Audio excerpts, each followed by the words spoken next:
Bem, bom dia, senhoras e senhores deputados. Vamos dar início à nossa audição, a requerimento do Bloco de Esquerda sobre o Decreto-Lei número 117 de 2024, de 30 de dezembro, que altera o regime jurídico dos instrumentos de gestão territorial disposto pelo disposto do Decreto-Lei número 80 de 2015, de 14 de maio. Este regime jurídico aprovado tendo em conta a Lei de Bases Gerais da Política Pública de Solos e Ordenamento do Território e do Urbanismo, aprovada em 2014.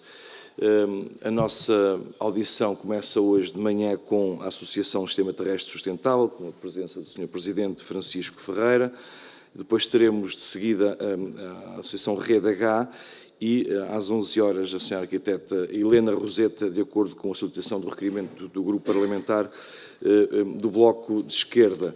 Lembrar também a grelha de tempos, o Grupo Parlamentar requerente, neste caso o Grupo Parlamentar do Bloco de Esquerda, terá 5 minutos, a entidade terá também 5 nesta primeira fase. Depois, na primeira ronda, de acordo com a nossa grelha de tempos, serão 4 minutos por grupo parlamentar e, entretanto, se assim for a vontade dos senhores deputados, haverá uma segunda ronda de 2 minutos para cada grupo parlamentar. Dou então início à sessão e peço à senhora deputada Joana Mortágua que possa... Mas ela estava aqui que eu já vi. Okay, para poder fazer a sua intervenção. Então esperamos aqui só um segundo. Pode-me verificar se ela está aí.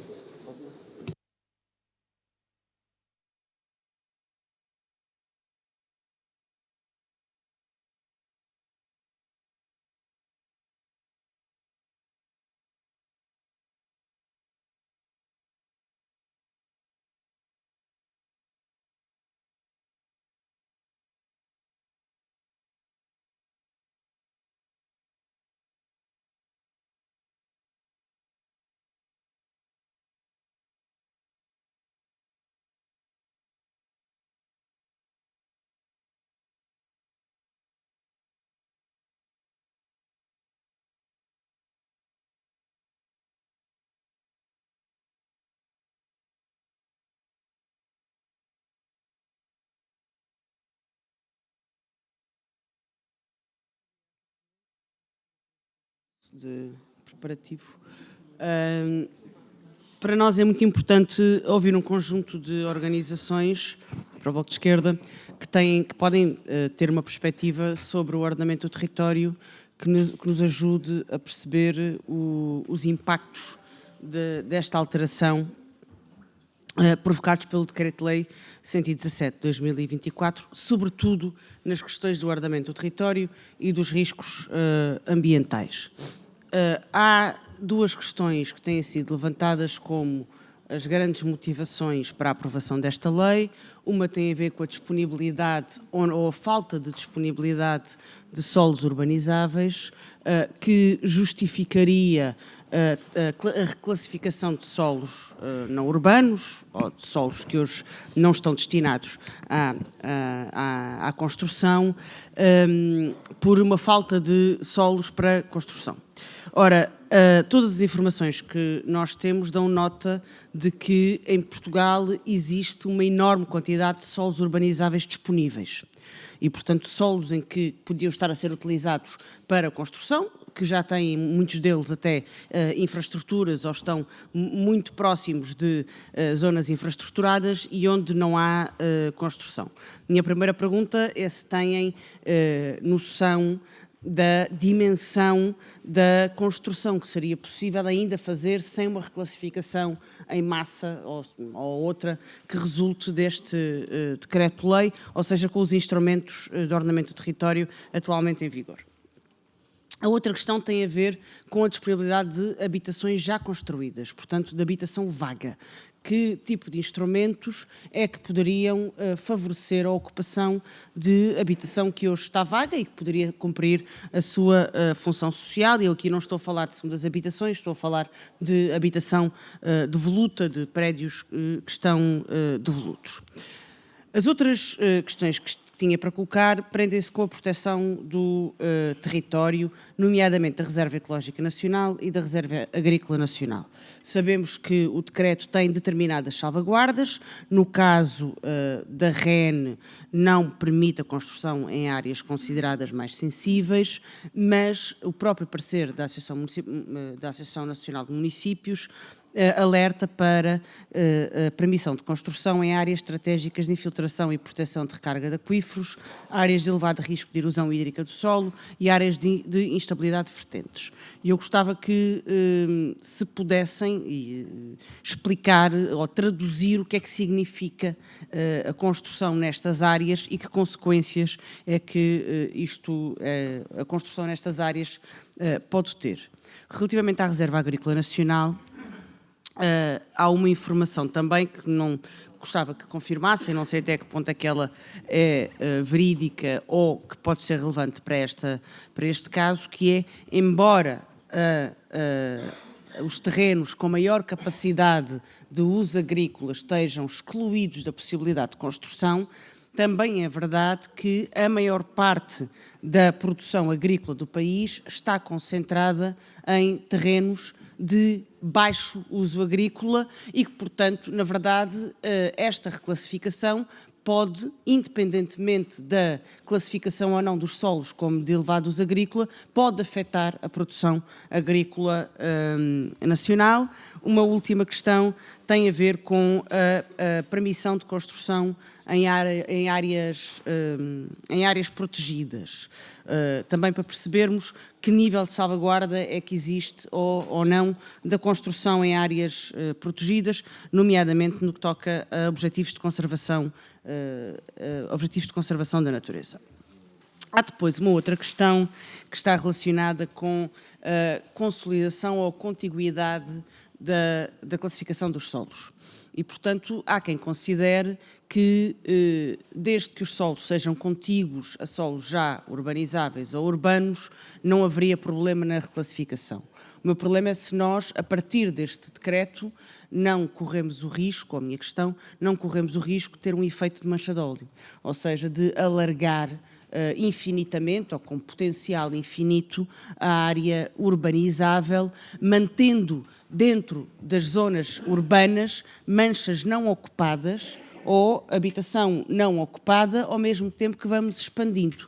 A última pergunta tem a ver com os custos e com a equação, o cálculo que o decreto prevê, se tem também algum cálculo que permita perceber à dimensão ou à realidade de cada concelho, onde é que isto representa um aumento de custos ou onde é que pode vir a representar uma diminuição de custos da habitação final. Eu aqui não estou a perguntar relativamente ao preço do solo para o construtor, estou a falar daquilo que parece ser o objetivo do decreto, que é depois no direito à habitação e no acesso à habitação a custos moderados. Muito obrigado, Sr. Deputado. Cumprimentar os senhores e as senhoras deputados, cumprimentar a Associação Zero e dar de imediato a palavra até 5 minutos à Associação para a resposta ao requerente. Sr. Presidente da Comissão, senhores e senhoras deputados, em primeiro lugar, dizer-vos que a Zero tem acompanhado esta questão de forma muito detalhada. Eu gostaria também de dizer que, para além da minha qualidade de Presidente da Zero, eu coordeno um centro de investigação em ambiente e sustentabilidade na Universidade Nova e, além disso, também sou um dos diretores de um laboratório associado do Estado chamado Change, que reúne a Universidade de Évora, a Universidade Nova de Lisboa e também a Faculdade de Ciências da Universidade de Lisboa. E é nessa qualidade também mais abrangente que eu gostaria de vos falar, obviamente, principalmente aqui na qualidade da Zero, mas também com este acrescento do ponto de vista técnico e científico. Ora bem, em primeiro lugar, dizer-vos que se nós efetivamente queremos falar de sustentabilidade, temos que a levar a sério.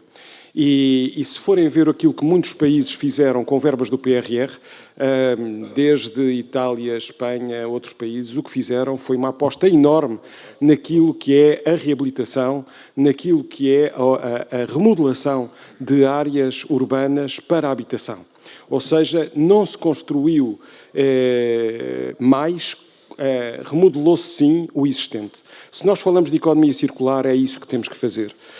Aliás, um dos grandes problemas da Europa, neste momento, é precisamente, e isso assumido à escala da Comissão, a perda de solo, a impermeabilização de solo que estamos a ter, com todas as consequências face, nomeadamente, a eventos meteorológicos extremos. Eu gostaria de começar por notar o seguinte. É, efetivamente, na nossa ótica, desnecessário aumentar o número de solos destinados à construção de habitação. Ou seja, para termos uma ideia, a área urbana definida pelos planos diretores municipais, neste momento, permite duplicar o número de construções atualmente existentes. Deixem-me dar-vos alguns exemplos. O Concelho de Oeiras tem 46% da área dentro dos perímetros urbanos em solo classificado como urbanizado, ainda disponível para construção.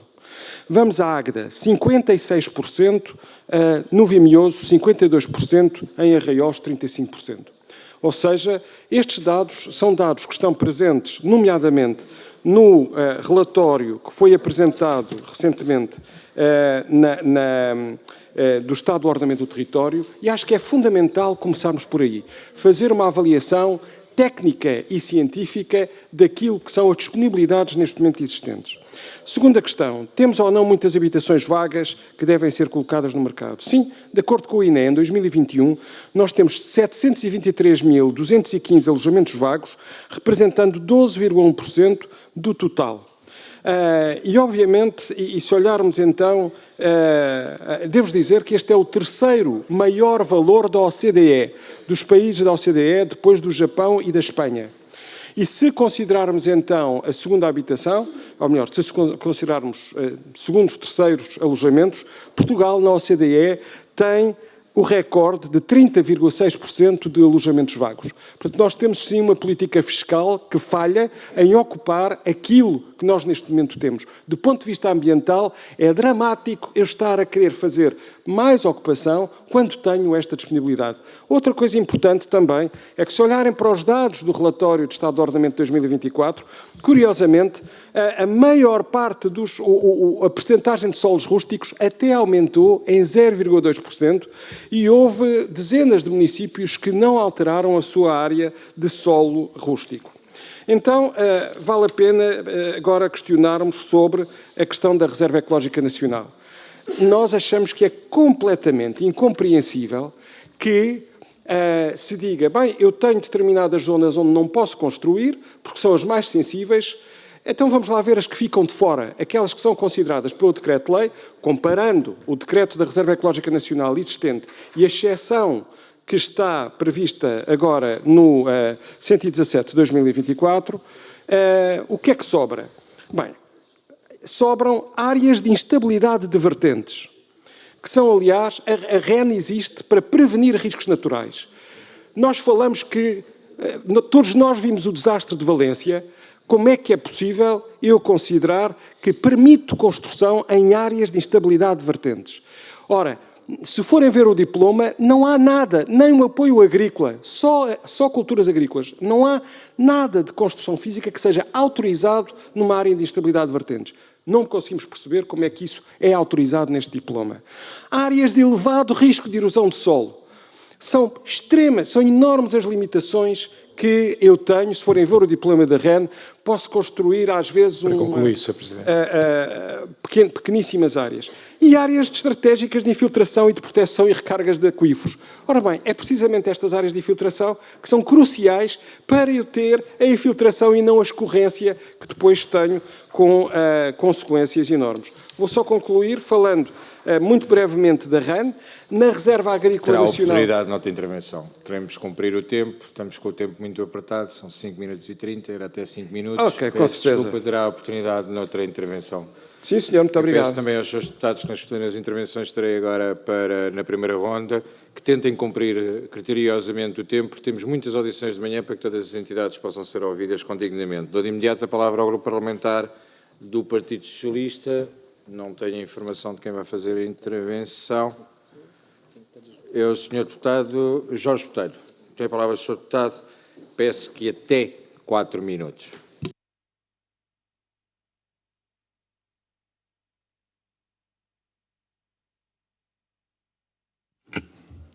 Muito obrigado, Sr. Presidente. Sr. Francisco Ferreira, Srs. Deputados. Nós, depois destas primeiras explicações, percebemos que a Associação Zero é, de uma forma geral, contra a mudança do diploma, pelo menos foi pela primeira intervenção. Faço-lhe logo o desafio para explanar aquilo que entende sobre a área da rede.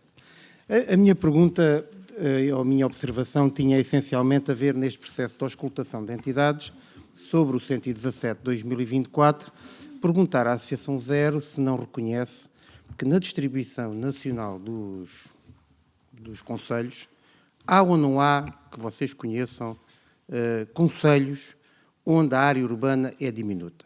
Há ou não há concelhos onde a necessidade de ter mais habitação pública e a outra privada é ou não é uma necessidade. Há ou não há concelhos onde, apesar de haver alguma habitação devoluta, não dá para as necessidades. Se a Associação Zero tem presente esta realidade para fundamentar a sua opinião.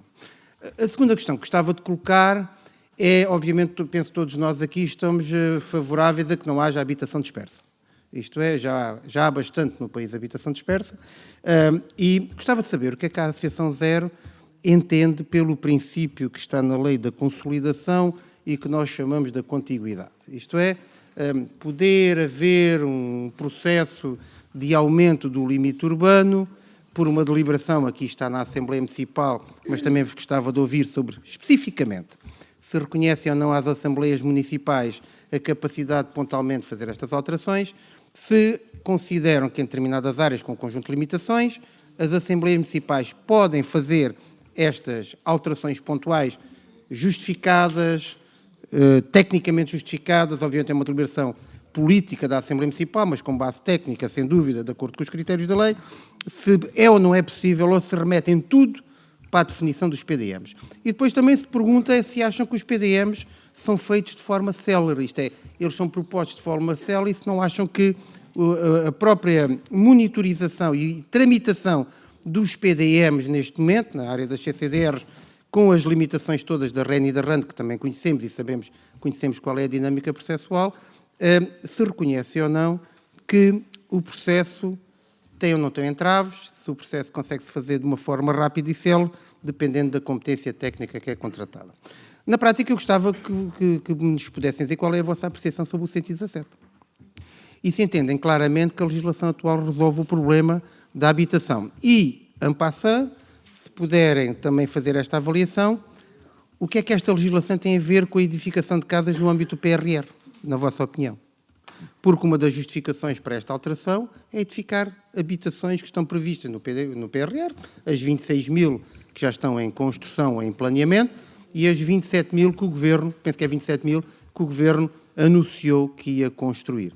Enorme pressão. E, finalmente, se nesta configuração do diploma se entendem que as câmaras e as Assembleias Municipais são entidades idóneas para poder gerir futuramente o território. Muito obrigado. Muito obrigado, Sr. Deputado. Eu, de imediato, a palavra ao Grupo Parlamentar do PSD. Tem a palavra o Sr. Deputado Almir Moreira, até 4 minutos.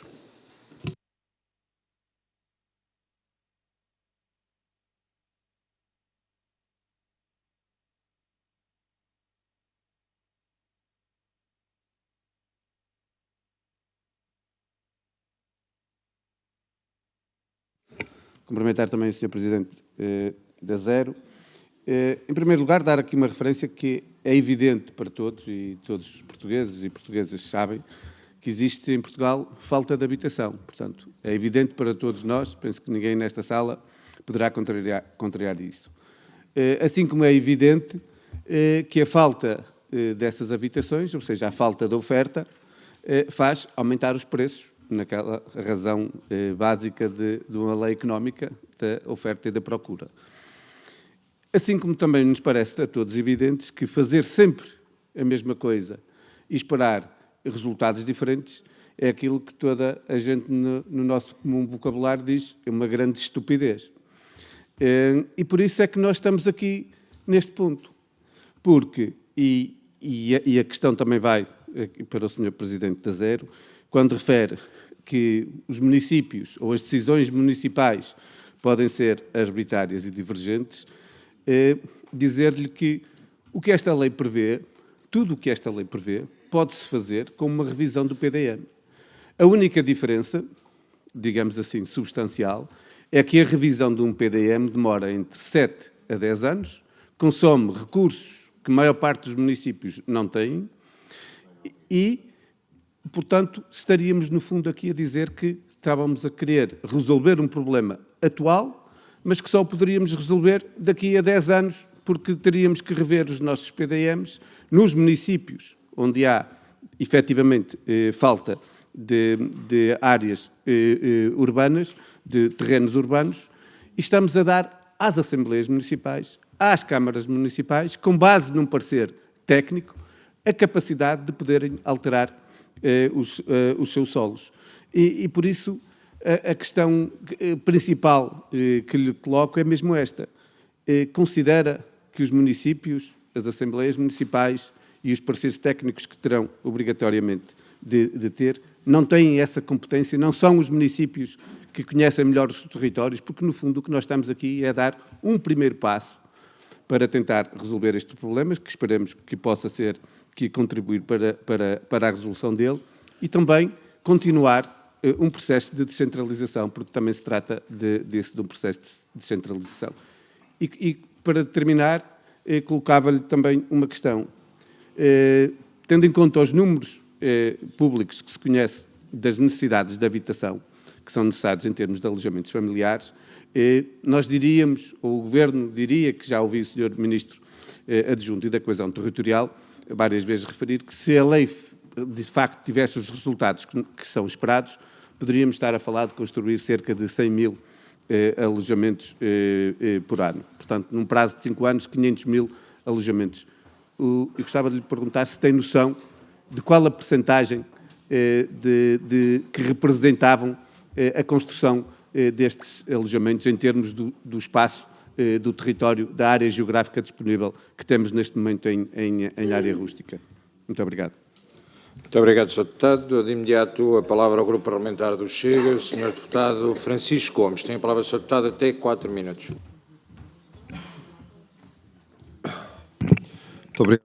Muito obrigado, Sr. Presidente, Senhoras e Senhores Deputados, estimados representantes da Associação Zero.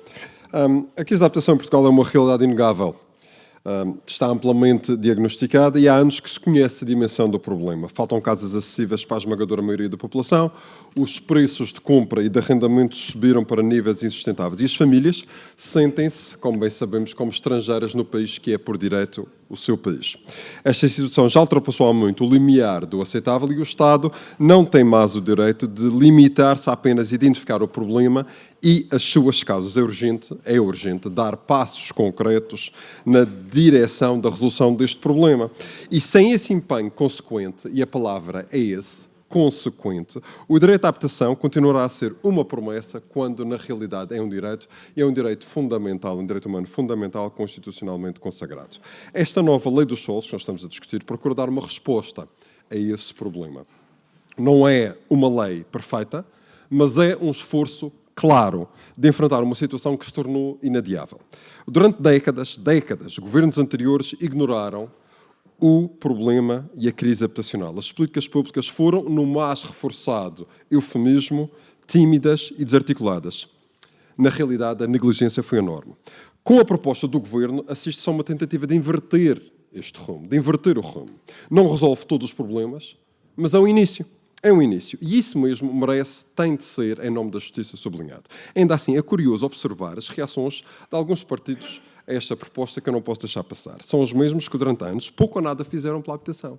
Pouco ou nada fizeram pela habitação. Foram cúmplices de políticas que agravaram a crise. Ignoraram alertas de partidos, da sociedade civil, de associações como a vossa, e agora erguem-se como ferozes críticas.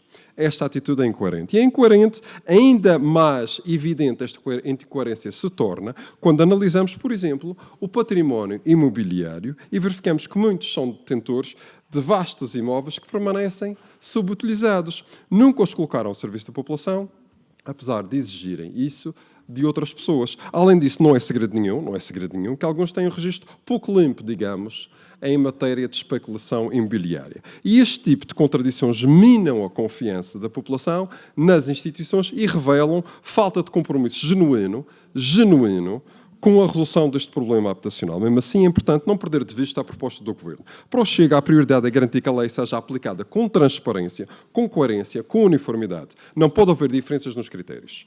Quer estejamos a falar de Bragança, da Guarda, da Aveiro, as regras têm de ser as mesmas. Além disso, queremos garantir que a construção é ambientalmente certificada e dirige-se aos portugueses mais afetados. Quem são? Aqueles que não conseguem comprar casas aos preços de luxo do mercado, mas também não estão elegíveis para a habitação social. A minha primeira pergunta seria se a vossa associação acredita que só assim será possível garantir que a nova lei serve os portugueses, todos os portugueses, de forma equitativa, especialmente os que trabalham de sol a sol, mas não conseguem comprar habitações com dignidade. Se a associação acredita que esta clareza de critérios que nós defendemos impedirá os riscos da corrupção, pois, coincidentemente, é a corrupção exatamente o tema que alguns partidos agora evocam para criticar esta nova lei. Mas a postura também esta é inconsistente e contraditória, porque durante anos estes partidos assistiram passivamente a alguns dos maiores atentados à causa pública, inclusive feito por governos que apoiaram.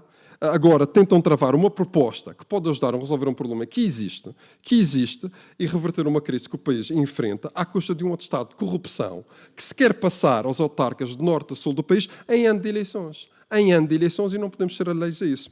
Chegam tarde ao debate da luta à corrupção e chegam mal a esse debate. O Chega mantém o seu compromisso com a habitação com prioridade nacional e irá em sede própria apresentar propostas de alteração a esta lei. Defendemos critérios transparentes, defendemos oportunidades para os portugueses que trabalham de sol a sol e confiamos que os vossos esclarecimentos nesta audição serão um contributo para decisões mais informadas. Muito obrigado. Muito obrigado, Sr. Deputado. Passo de imediato a palavra ao Grupo Parlamentar da Iniciativa Liberal. Tem a palavra o Sr. Deputado Albino Ramos, até 4 minutos.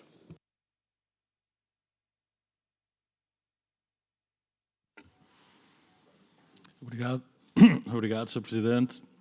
Cumprimentar os Srs. Deputados e representar a Associação da Zero.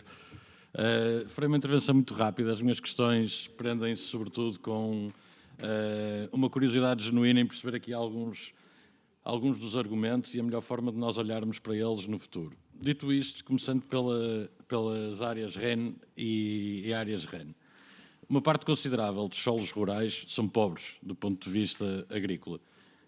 Pode, por favor, indicar algumas ações que possam ser tomadas para a valorização dos mesmos? Nós somos totalmente a favor de proteger as áreas REN e áreas REN, mas se o queremos fazer de forma efetiva, precisamos de encontrar forma de valorizar os solos e a economia associada aos mesmos. E, portanto, em suma, o que seria uma boa política de valorização de solos rurais. Uma segunda pergunta que versa sobre a densificação em contexto urbano. Se efetivamente não temos um problema de mancha, que não queremos aumentar a mancha urbana no território, pergunto-lhe então como é que olha para a questão da densificação e se acha que é um caminho sustentável para o futuro das nossas cidades. E, finalmente, uma pergunta relacionada com a impermeabilização e também ligada com o contexto urbano, ou seja, os problemas de impermeabilização dos solos têm sido cada vez mais recorrentes, particularmente em contexto urbano. Eu lembro-me de algumas das obras públicas que nós temos feito nas principais cidades do nosso país que se limitam a cobrir tudo com betão e a impermeabilizar e a retirar alguns dos espaços verdes. E, portanto, não só a questão dos aquíferos me preocupa na questão rural, mas gostava de perceber como é que vocês olham também para estas questões do ponto de vista urbano, porque não vejo outra solução, se não queremos avançar em retirar solos rurais, do que encontrarmos um consenso nacional no aumento da densificação da malha urbana e no desbloqueamento dos limites à construção dentro dessas áreas. Muito obrigado. Muito obrigado, Sr. Deputado. Dou a palavra ao Grupo Parlamentar do Bloco de Esquerda, a Sra. Deputada Joana Mortágua. Muito obrigada, Sr. Presidente. Apenas para completar as questões de há pouco, tentar perceber, de um ponto de vista global, o que é que este decreto significa para a evolução do país, tendo em conta as orientações internacionais sobre estas matérias, sobre a preservação dos solos, sobre os recursos aquíferos, sobre todas estas matérias, o que é que isto significa do ponto de vista da distinção entre solo rústico e solo urbano. Ou seja, nós vínhamos a percorrer um caminho, esse caminho, inclusive até 2013, com o ministro Moreira da Silva, foi um caminho, e na altura eu tenho até recordo várias intervenções, inclusive de membros do governo do PSD, na altura deputados e ministros do CDS, era um caminho que criticava a expansão urbana como uma expansão com demasiados custos para a dependência energética do país, com demasiados custos para o serviço público, porque a infraestruturação de um terreno urbanizável para 40 milhões de pessoas, pago por 10 milhões de pessoas, e era essa a expressão que o ministro Moreira da Silva usava à época, era insustentável do ponto de vista financeiro e, portanto, do ponto de vista energético, do ponto de vista financeiro, do ponto de vista de do abandono dos centros das cidades, da criação de vazios nos aglomerados urbanos. Tudo isso foi, na altura, da especulação imobiliária, tudo isso foi, na altura, criticado por um governo de direita, que pretendeu, com a lei que estava em vigor, inverter este sentido. E é esse o rumo que os PDMs e que a revisão dos PDMs que neste momento está a ocorrer está a ser feito. Há aqui várias questões que eu gostaria de colocar. Uma é se nós não estamos a transportar para uma indistinção perigosa entre solo rústico e solo urbano algumas dificuldades de revisão do PDM que, na verdade, não se prendem com a indefinição do território, prendem sim com dificuldades burocráticas que não deveriam existir e que podiam ser simplificadas a nível de revisões do PDM. Ou seja, se nós não estamos a simplificar excessivamente procedimentos como efeitos colaterais da dificuldade da revisão do PDM. A segunda questão tem a ver, e volto a ela, à questão dos custos, porque o Ministro da Coesão Territorial parece apontar uma fezada. O que o Ministro diz é isto há uma média de rentabilidade de 6%. E, portanto, nós estamos em crer que, se o solo for mais barato, os promotores imobiliários vão manter a rentabilidade de 6% e vão fazer habitação mais barata. Ora, não há nada, rigorosamente nada, que obriga os promotores imobiliários a não colocarem a margem de lucro ao bolso e a venderem estes prédios a um preço como os preços que estão atualmente em mercado. E, portanto, além das mais-valias criadas, entretanto, no processo.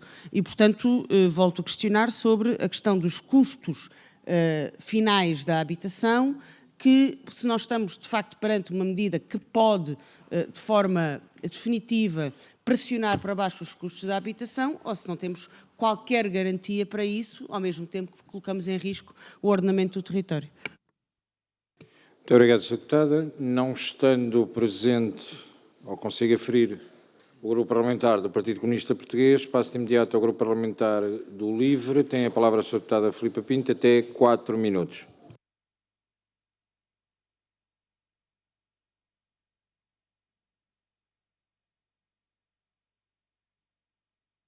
Muito obrigada, Sr. Presidente. Gostaria de agradecer também ao Sr. Presidente da Zero ter estado disponível para estar nesta audição e gostaria que desenvolvesse aquela sua primeira intervenção que ficou a meio, mas com informações que nós consideramos de grande importância. Para além dessas notas que ficaram interrompidas pela sua primeira intervenção, eu tenho ainda aqui algumas questões que lhe gostaria de colocar.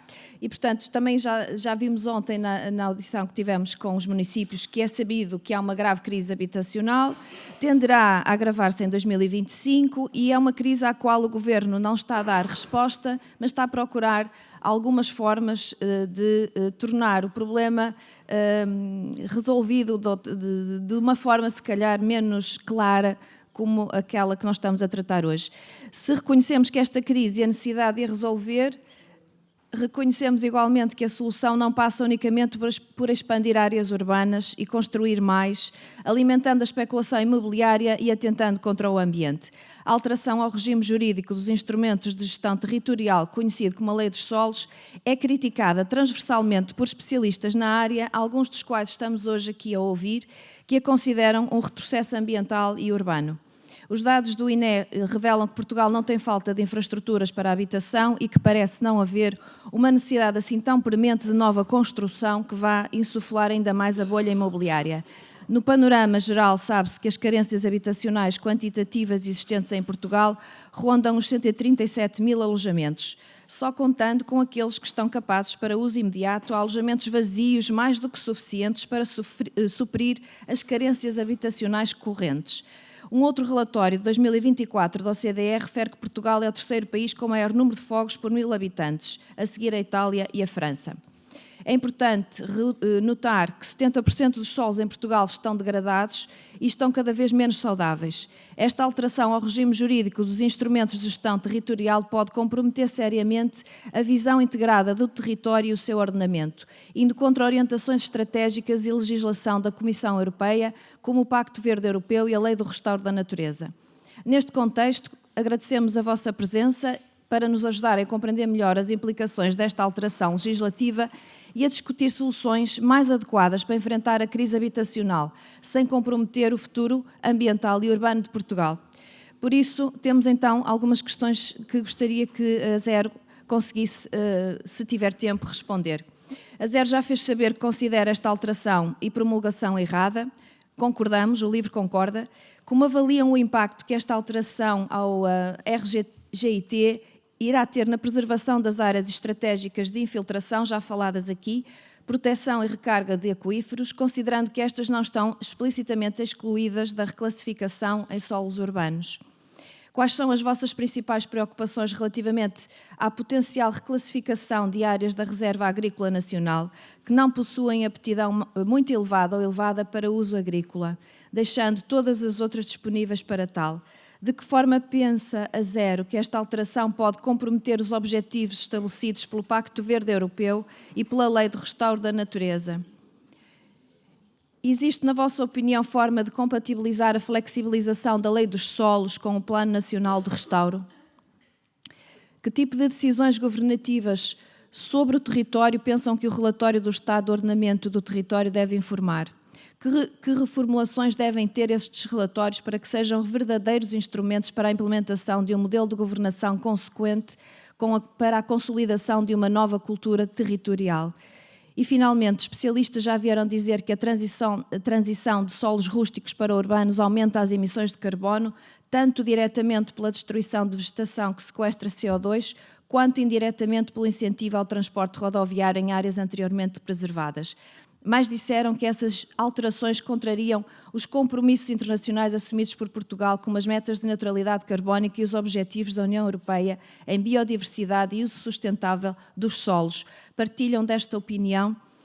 Em que sanções ou retrocessos pode Portugal incorrer ao tomar esta medida? Muito obrigada. Muito obrigado, Sra. Deputada. Não estando presente o Grupo Parlamentar do CDS-PP nem o Grupo Parlamentar do PAN, devolvo a palavra à Associação Zero, ao Sr. Presidente Francisco Pereira, que terá até 20 minutos para responder a todas as questões. Bem, muito obrigado pela apreciação e pelos comentários e pelas perguntas. Ora bem, antes de mais dizer que aqui também, quer na qualidade de Presidente da Zero, quer nas outras qualidades que referi, foi enviado um documento aos diferentes grupos parlamentares, a todos os grupos parlamentares, com as nossas sugestões do que é que poderá ser feito. Mas a primeira questão que eu gostaria de responder ao Sr. Deputado Jorge Botelho, do Partido Socialista, prende-se com o seguinte: há ou não concelhos que carecem de solos para a habitação? Bem, essa é precisamente a primeiríssima resposta que eu deveria ter antes de avançar com decreto-lei desta natureza. Aliás, o que nós propomos é que eu deva ter um recenseamento municipal de casas vazias, atualizando o levantamento realizado pelo INE em 2021. Mesmo assim, já passaram praticamente 5 anos, ou quase 4 anos, e isto é algo que, num período de 6 meses, poderia e deveria ser feito para eu, efetivamente, saber qual o ponto de situação. E depois, a questão é que eu deveria identificar os terrenos não construídos e com capacidade edificatória, e isto é algo que também é direto. Ou seja, não tem sentido eu estar a reclamar a necessidade de ocupar solos rústicos sem, em primeiro lugar, olhar para os solos urbanizáveis que tenho. E isso é uma falha, para nós, demasiado óbvia. Quer dizer, se eu tenho um concelho onde tenho áreas disponíveis, a primeira coisa que eu devo fazer é perguntar-me, então, mas porquê é que essas áreas não estão a ser efetivamente ocupadas? Por uma razão muito simples. Porque essas áreas já estão infraestruturadas. E se já estão infraestruturadas, eu não tenho que fazer rede de esgotos, rede elétrica, internet, transportes públicos a servirem a essas áreas. Portanto, eu já tenho tudo devidamente preparado e disponível. E, aliás, responder já um pouco nesta linha ao Sr. Deputado da Iniciativa Liberal, efetivamente, não sou eu que o digo. Qualquer especialista à escala mundial das Nações Unidas diz que aquilo que tem sentido do ponto de vista de custos e do ponto de vista ambiental é a densificação da construção. É isso que tem sentido. Não tem sentido eu ter a tal mancha de óleo do ponto de vista de todos os serviços, desde a recolha do lixo até a prestação de serviços, etc. É isso que faz sentido. A construção e a altura é precisamente uma das áreas que podem pensar, bem, isso não tem sentido. Tem. Do ponto de vista ambiental, é isso que tem sentido do ponto de vista material e energético. É só ler a informação científica e das Nações Unidas nas várias áreas para percebermos essa linha. Depois a questão e, portanto, há ou não concelhos. Devo dizer que a maior parte dos concelhos que nós avaliamos, nós efetivamente não descobrimos, não identificamos concelho, olhando para o ordenamento, olhando para aquilo que foi apresentado no relatório do ordenamento do território, efetivamente há, eu diria que todos os concelhos têm, neste momento, área urbanizável para ser preenchida. Há casos de concelhos que não têm sequer solos rústicos, o caso de Lisboa e Porto, por exemplo. Portanto, esta questão nem se coloca para esses concelhos. Mas os concelhos, como digo, recomendo que leiam o relatório e as recomendações do relatório. Ou seja, a Administração Pública fez um relatório que esteve em consulta pública e eles próprios dizem qual é o caminho a seguir em termos da preservação do solo e dos dados que estão disponíveis. O princípio da contiguidade eu já iria mais à frente, mas gostaria de mencionar o seguinte. Eu não consigo, como eu li o relógio, não é muito linear. Ainda tem. Ora, uma das questões importantes é se a Assembleia Municipal pode ou não fazer estas alterações. Vamos lá ver. A primeira questão é que, quando eu tenho instrumentos como áreas classificadas, Reserva Ecológica Nacional e Reserva Agrícola Nacional, se eu as retirasse todas, se eu dissesse, olha, pura e simplesmente nestas áreas este decreto não se aplica, aí eu aceitaria que nas áreas restantes, eventualmente eu poderia ter essa avaliação à escala municipal. Porquê? Porque, efetivamente, se eu tenho um instrumento de escala nacional, a REN não foi definida à escala nacional, é um diploma nacional, é uma rede, está ligada, ou seja, está interconectada. Portanto, se eu tenho regras para definir a REN à escala nacional e a REN à escala nacional e as áreas classificadas à escala nacional, sinceramente, desculpem, mas eu acho que é completamente aberrante eu dizer que a Assembleia Municipal me pode decidir de forma aleatória e não excepcional, sem a avaliação da Administração Central ou Regional, essa alteração do solo, que é como atualmente existe. Obviamente, eu neste momento tenho construções que são feitas na REN, tenho construções que são feitas na REN, mas são validadas à escala, eram validadas à escala e são, aliás, melhor ainda, são sujeitas a uma validação, se necessário, uma inspeção do ponto de vista das decisões que são tomadas para a observância da escala nacional. Portanto, a questão aqui, aliás, foi também dito pelo Partido Chega de forma muito clara, uniformidade, coerência e transparência. Portanto, a questão da uniformidade e da coerência é exatamente essa que é crucial. Eu tenho vários instrumentos que têm que ser coerentes. Eu não posso ter o município A e o município B a fazer diferentes decisões. Depois, em relação aos PDMs em forma célere, é verdade, quer dizer, todos nós reconhecemos que eu deveria ter maior flexibilidade da parte dos municípios, mas não deve ser esta lei que deve fazer essa alteração. Ou seja, resumindo e concluindo, isso foi levantado pela senhora deputada Joana Mortágua e realmente a questão é chave. Eu tenho que melhorar a capacidade de os PDMs terem decisões mais rápidas. Mas reparem, os PDMs são validados à escala regional e nacional. E, portanto, eu, à partida, para garantir precisamente essa coerência e essa uniformidade, etc. Portanto, aqui põe-se exatamente a mesma questão. Eu não posso ter instrumentos, eu não posso ter avaliações da Assembleia Municipal que não tenham essa validação. Portanto, cada um a decidir por si, de 300 formas diferentes, para nós, pura e simplesmente não faz sentido, por muitos pareceres técnicos que eu possa ter ou não ter, porque não tenho a visão do todo nacional. Depois, a questão do PRR. Bem, sejamos claros, estão fechados os concursos para a habitação e aquilo que o PRR diz é que eu tenho que entregar as habitações aos respectivos destinatários até 30 de junho de 2026, ou seja, num horizonte de apenas 18 meses. Portanto, esta legislação não tem para nós qualquer aplicabilidade do ponto de vista daquilo que são as regras associadas ao PRR. O aviso de concurso do PRR o Programa de Apoio ao Acesso à Habitação está fechado e, portanto, eu não consigo submeter candidaturas. Portanto, mesmo que eu consiga abrir, mesmo que eu consiga abrir candidaturas, não é em 18 meses que eu consigo ter essa resposta. Eu tenho outros instrumentos para, efetivamente, conseguir, como digo, ocupando os solos urbanizáveis que neste momento tenho em cada um dos municípios. Aliás, eu acho que uma regra seria muito simples. Se um município tem solos urbanizáveis, ocupáveis e infraestruturados, não tem sentido a aplicação do 117/2024. Se esta regra for aplicada, temos o problema resolvido.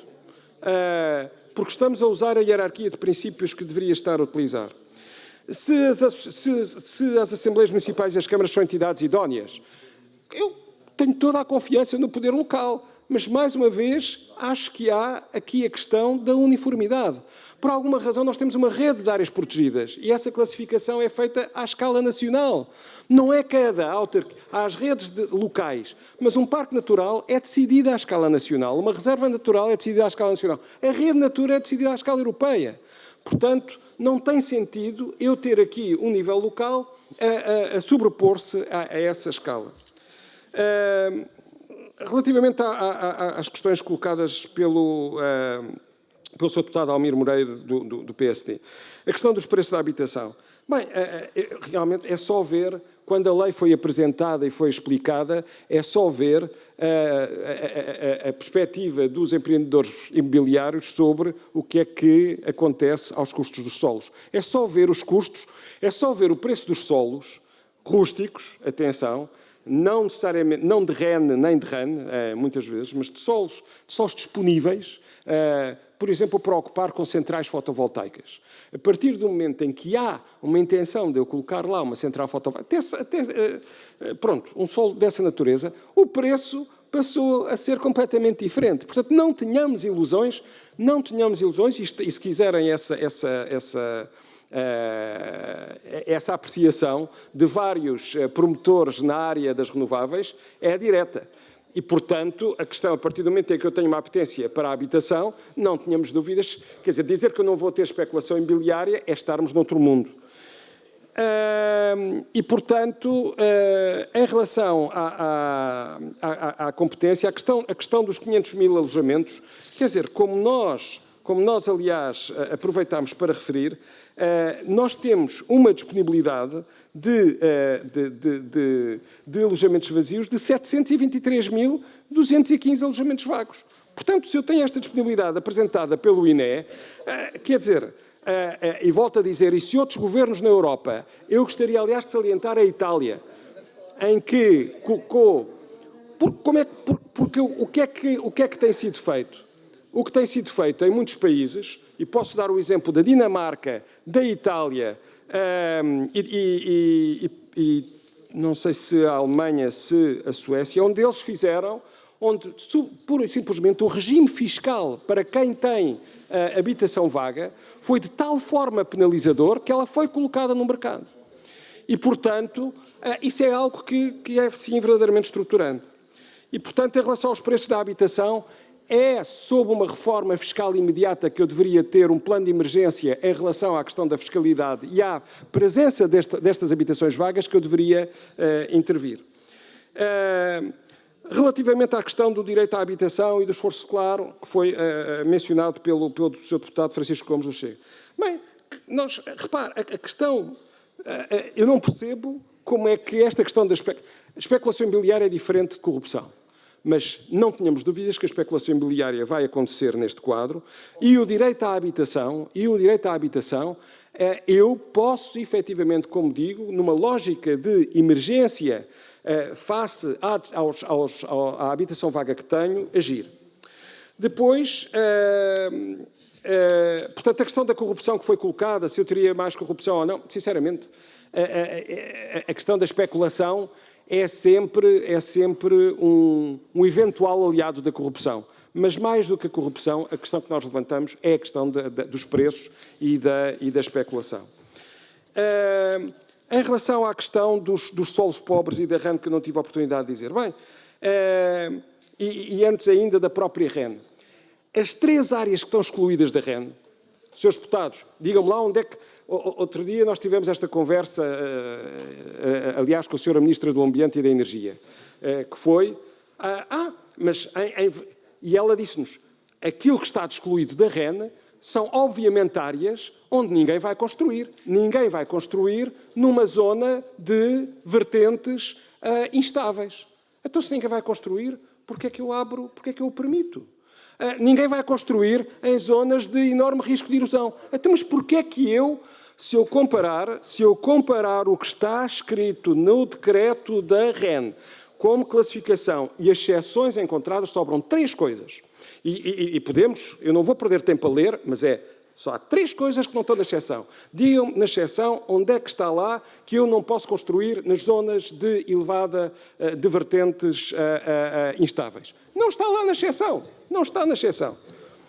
Ora bem, portanto, em relação ao seu deputado da Iniciativa Liberal, dizer que, efetivamente, para nós, a questão da densificação, sem dúvida, a impermeabilização dos solos é algo que os cientistas têm vindo a dizer que é absolutamente crucial que eu não aumente.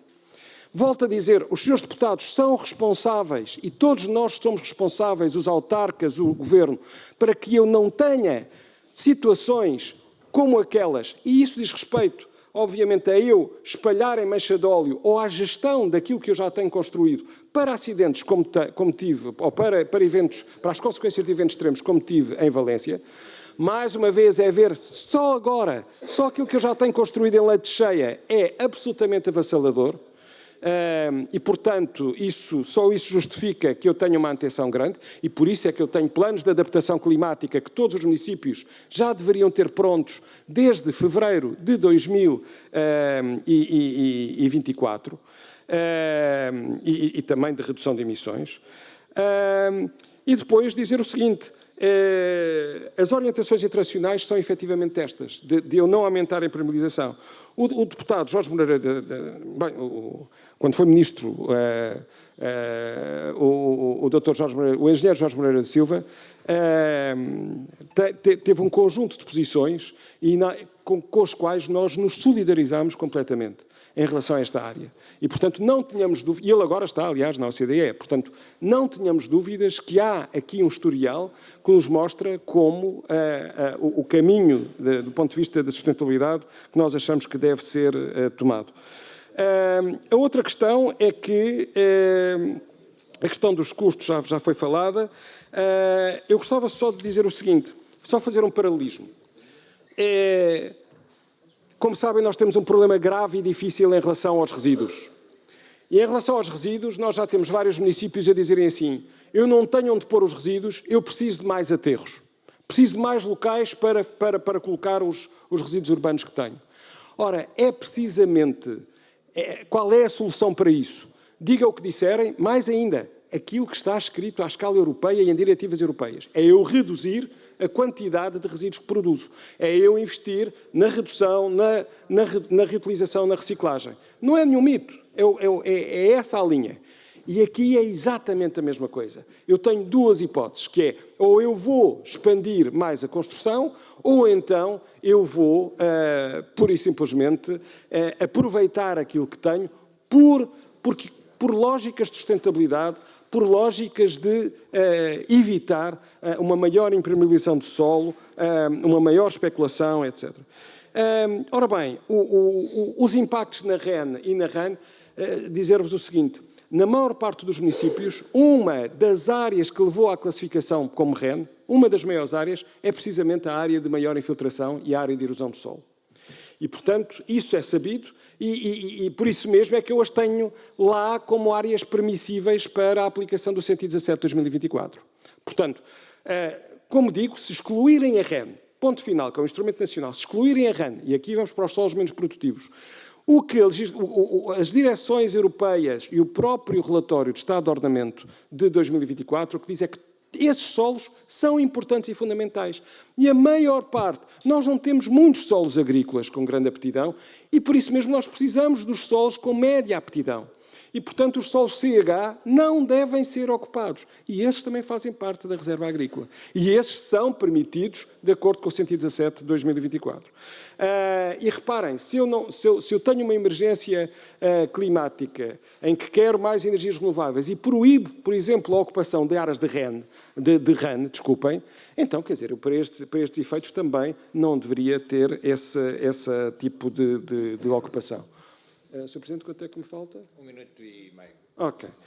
Então, portanto, em nosso entender, nós obviamente defendemos que este diploma seja, não sei se a palavra é mais correta, mas seja revogado, não seja aplicado. Mas, como vos digo, acho que há aqui vários caminhos alternativos que para nós já são soluções, obviamente, muito menos boas, muito menos, não são preferíveis, mas excluamos a REN, excluamos as áreas protegidas e, mais ainda, que a aplicação do decreto-lei só possa ser feita se efetivamente eu demonstrar, faça um levantamento dos dados de cada um dos municípios, que do ponto de vista da habitação disponível, do ponto de vista do solo urbanizável disponível, eu não tenho qualquer outra alternativa que não, efetivamente, ter esta forma expedita. Não é algo que nos pareça necessário, desejável, mas estamos confiantes que, se formos por aí, não teremos nenhum município a conseguir fazê-lo, se for efetivamente este o espírito e se for aplicado rigorosamente. Portanto, para nós, a lei acaba por não ser uma necessidade. Muito obrigado, Sr. Presidente. Muito obrigado, Sr. Presidente. Entramos então na segunda ronda. Tenho 4 inscritos. Dou de imediato a palavra ao Sr. Deputado Jorge Botelho, do Grupo... Não. Tenho aqui a sua inscrição. Se prescindir, tem até 2 minutos.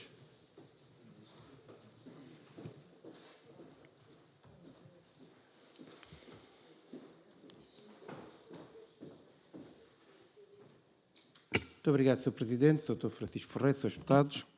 verdadeiramente o que este diploma precisava era de uma avaliação antes dele ser tomado, porque as dúvidas são mais que muitas e, obviamente, chegar a um conjunto de meios, um conjunto de políticas para simplificar aquilo que deve ser alvo de uma reflexão como aqui estamos a fazer, se calhar devia ter sido antes, e o Governo andou rápido e se calhar não andou bem. Nós temos muitas reservas com este diploma, é bom de ver, nomeadamente nesta questão das zonas de risco e obviamente, até por aquilo que a Associação Nacional de Municípios nos disse ontem. Porque a resolução do problema da habitação não é com este diploma que nós vamos resolver. E mesmo não é com este diploma que vamos resolver, e ouço muito o PSD também falar em relação ao preço, que é, se introduzirmos uns milhares de casas no território, o preço baixa. Se as casas forem todas... Se as casas forem todas ao mesmo tempo, e nós sabemos que não há nem capacidade de aprovar... Não vai subir. Nós sabemos, aquilo que os senhores estão a dizer é uma absoluta falácia, regra do mercado pura e simples, aumenta-se a disponibilidade, baixa o preço.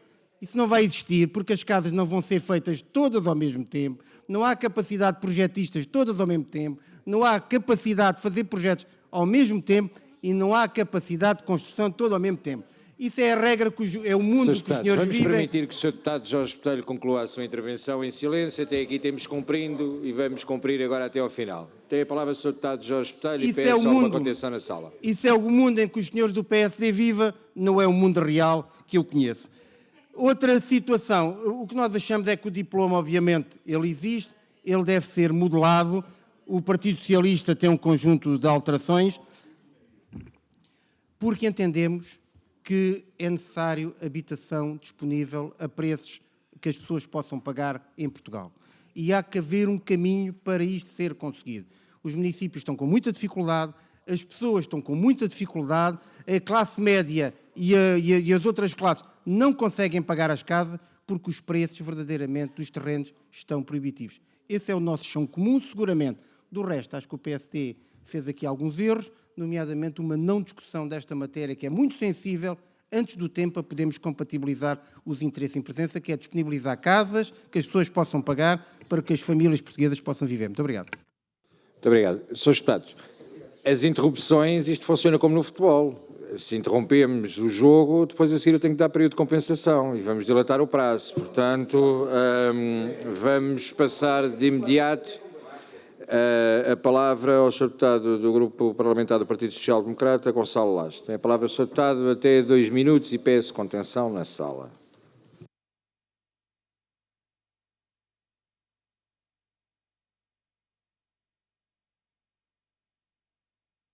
Muito obrigado, Sr. Presidente. Cumprimento a si e ao Sr. Presidente da Zero, às senhoras e senhores deputados. Bom, acho que nós todos conseguimos perceber que estamos aqui porque estamos a endereçar um problema que é sentido no dia-a-dia de todas as famílias e que nós percebemos que não chega termos medidas únicas e exclusivamente direcionadas para o lado da oferta, como o Partido Socialista também quis fazer. Nós precisamos de medidas do lado da oferta e do lado da procura. E há aqui um conjunto de argumentos que foram ditos que, Sr. Presidente, eu tenho que os refutar porque, na verdade, eles não têm qualquer aderência à realidade.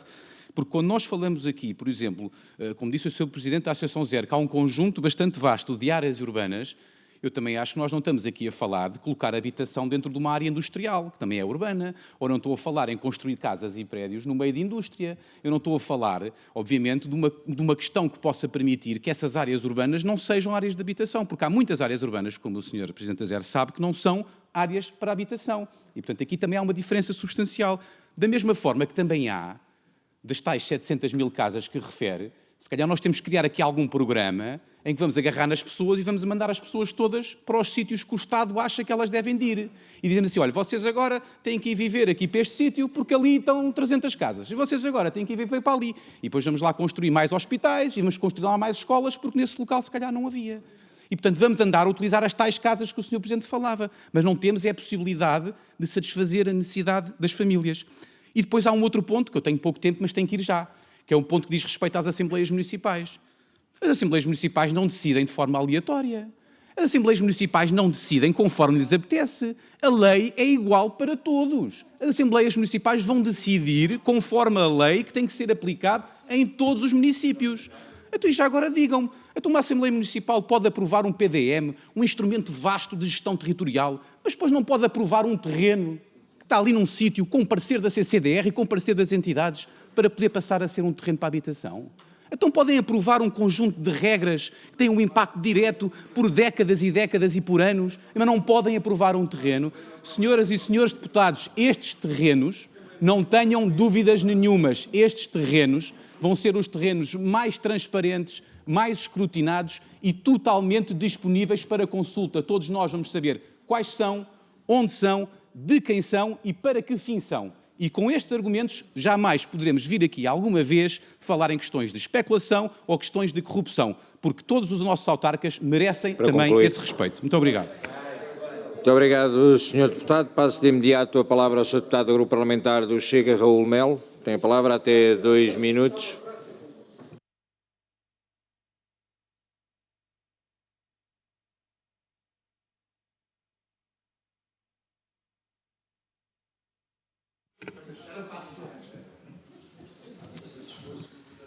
Sr. Presidente, Senhoras e Senhores Deputados, Sr. Presidente da Associação Zero.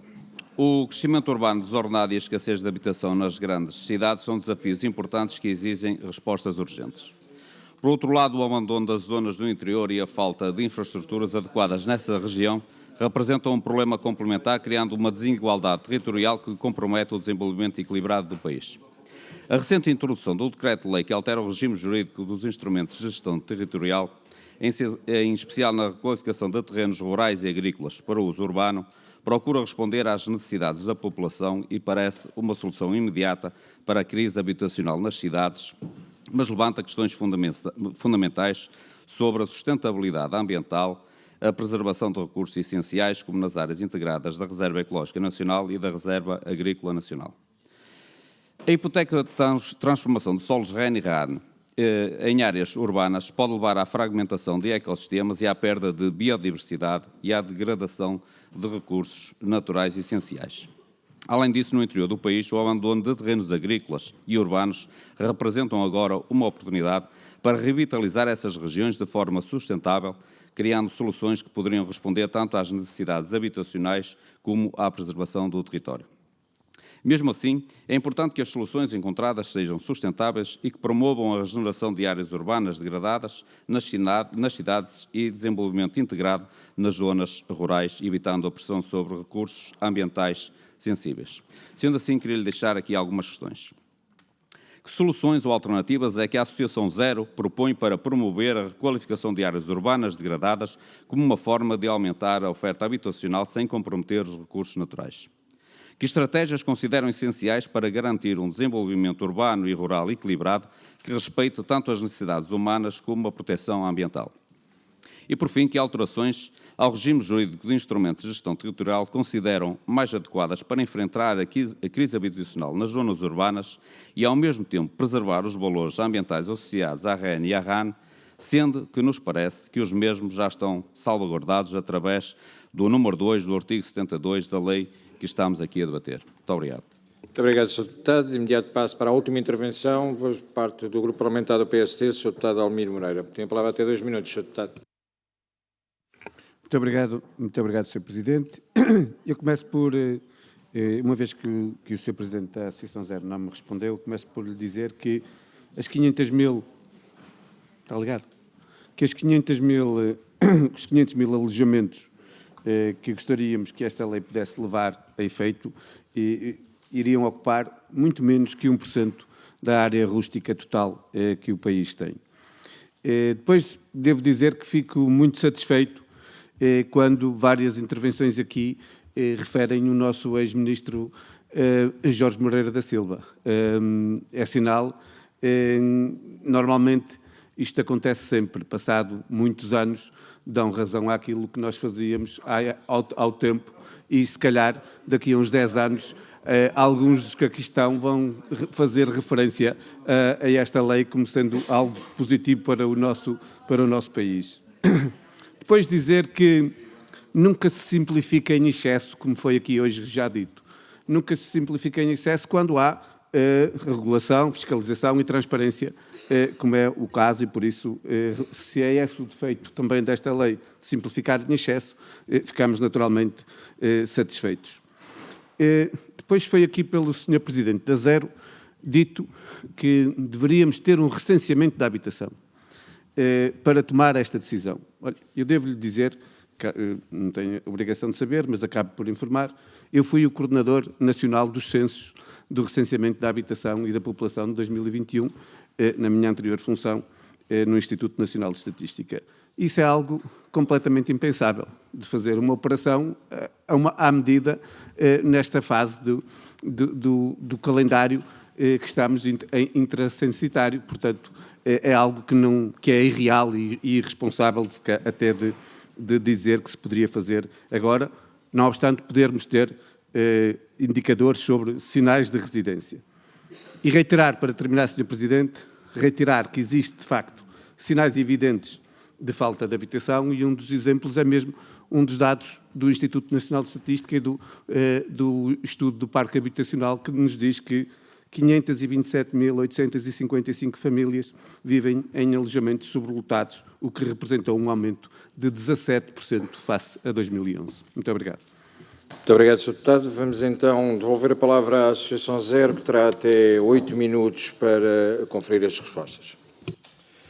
Bem, efetivamente, muito obrigado pelas intervenções. A primeira questão é que 1% da área rústica para 500.000 alojamentos, eu, por acaso, teria que fazer a conta para saber a área em hectares, mas sem dúvida alguma que será uma área muito extensa, porque a área de solos rústicos à escala nacional é brutal.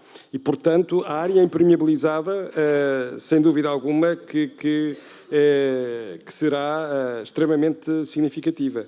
Quanto ao recenseamento, o que nós achamos é que muitos dos municípios não necessitam, efetivamente, para dizer que todos os municípios não necessitam desta expansão. Mas também sejamos realistas, Sr. Deputado. Se eu tenho que finalizar o PRR em 18 meses, se eu tenho que finalizar em junho de 2026, se é aí que eu tenho que entregar as casas às pessoas, se é isso que está escrito, não está escrita outra coisa naquilo que estão nos regulamentos do PRR e perante a Comissão Europeia, diga-me como é que eu também, como é que esta questão do recenseamento, se o recenseamento não é viável, também não é viável do ponto de vista do PRR, eu ter habitação efetivamente avaliada do ponto de vista técnico e ponderada e decidida na Assembleia Municipal de forma transparente e rigorosa em 18 meses a entregar a chave. Portanto, sejamos realistas nas duas questões. Depois, em relação às alterações do regime da REN e em relação ao Sr. Deputado Raul Melo do Chega, dizer que para nós não estão salvaguardadas, porque as exceções que lá estão muito bem colocadas, mas sobram aquelas 3 que nós mencionámos.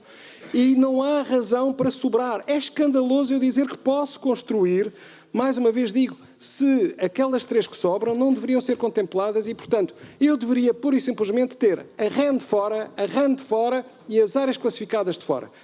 Porquê? E aqui passo para uma outra questão levantada pelo Sr. Deputado Gonçalo Lages do PSD, que é: eu não estou a dizer que as Assembleias Municipais não têm essa competência. Claro que têm, mas se eu tenho instrumentos à escala nacional, como a REN e a RAN, se esses... Vamos lá ver. Então, eu pura e simplesmente ponho a REN e a RAN num caixote do lixo portanto, cada um na Assembleia Municipal decide se eu aplico os critérios ou não. Porque a questão é que se o instrumento foi feito à escala nacional... Vamos lá ver, eu quando decido um parque natural, eu decido o parque natural à escala nacional, eu não decido à escala local. E, portanto, é essa hierarquia, porque eu tenho áreas. Portanto, a decisão daquela área ser um parque natural ou ser RAN ou ser REN foi com base num conjunto de critérios que foram aplicados de uma matriz nacional para uma matriz regional e local. E, portanto, a partir do momento em que eu permito à escala municipal alterar essas regras, obviamente isso para nós não tem sentido. Portanto, estamos a falar de coisas diferentes. Uma coisa é a decisão partir à escala municipal e fazer. Outra coisa é eu alterar aquilo que é o sentido do ordenamento do território, que é um instrumento como a REN e como a RAN. Em relação ao Sr. Deputado Jorge Botelho, bem, será que eu preciso... E também responder ao Sr. Deputado Raul Melo. Quer dizer, nós temos outros caminhos. E é assim, esta questão de eu estar a decidir, primeiro, sem uma fundamentação técnica, avaliada, quer dizer, há algum documento, houve alguma avaliação estratégica que suporte, que seja pública, sobre o 117 de 2024? Nós gostaríamos muito de a conhecer. Aquilo que conhecemos é precisamente o regulamento, o que nós conhecemos é o relatório do Estado de Ordenamento, que esse é contraditório com aquilo que foi justificado. E, por outro lado, portanto, falta claramente uma avaliação ex ante, porque senão teriam identificado estes problemas e não teríamos esta proposta em relação à REN e em relação à RAN. E depois, nós estamos a falhar naquilo que é fundamental, que é a fiscalidade. A fiscalidade é um dos elementos absolutamente cruciais de ação do Governo em relação à habitação que eu tenho vazia. A questão também dos mecanismos, dos apoios que foram feitos. Volto a dizer, na Itália a grande fatia do PRR foi para a reabilitação, para garantir habitação a custos baixos daquilo que eram os prédios existentes. Portanto, nós aí pode-se culpar o anterior governo, este governo, mas o que é facto é que aquilo que é a mudança estrutural nós não a estamos a fazer. Nós estamos a reagir à pressa, com custos que vão ser de décadas, porque sejamos muito claros, eu não posso estar a defender medidas nas alterações climáticas, de adaptação climática, de economia circular, etc., e depois dizer que eu vou construir mais e mais e ocupar solos que são fundamentais, cada hectare de solo é fundamental ser preservado. E, portanto, e devidamente justificado. E, neste momento, eu não tenho, no nosso entender, essa necessidade nem essa justificação. Muito obrigado. Muito obrigado. Senhores deputados, dou assim por concluída esta audição, agradecer a presença da Associação Zero, tendo em conta que estamos com o tempo muito atrasado, vamos parar 2 minutos e suspender os trabalhos durante 2 minutos por uma necessidade dos serviços reorganizarem a sala, dado o número de convidados, portanto serão mesmo 2 minutos, retomamos às 10h30 para a nova audição à Associação RH.